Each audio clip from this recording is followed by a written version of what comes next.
என்ற ஒரு தகுதி இருக்கின்றது. ஆக நல்ல அருளாளர்களின் அருளை பெறுவதற்கு முன்பு நாம் முதலில் கருணை, தயவு, அன்பு, பொறுமையும் கொண்டிருக்க வேண்டும்.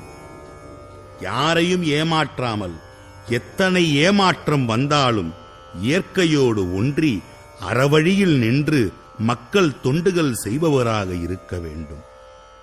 இயற்கையை பேணிக் காக்க வேண்டும். நல்லோர் இணக்கம் வேண்டும். எவரிடமும் ஏழை பணக்காரன் சாதி மதம் என்ற பேதமின்றி வாழ வேண்டும்.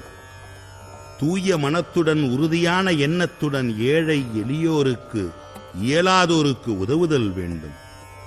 நம்மால் இயன்ற வரையில் எல்லோரையும் மனமகிழ வைத்து பேதம் காண்போரை மட்டும் விலகி நின்றால் போதும். நல்ல அருளாளர்களின் தொடர்பு தன்னாலே கிடைக்கப்பெறும். அதன்பின் இறை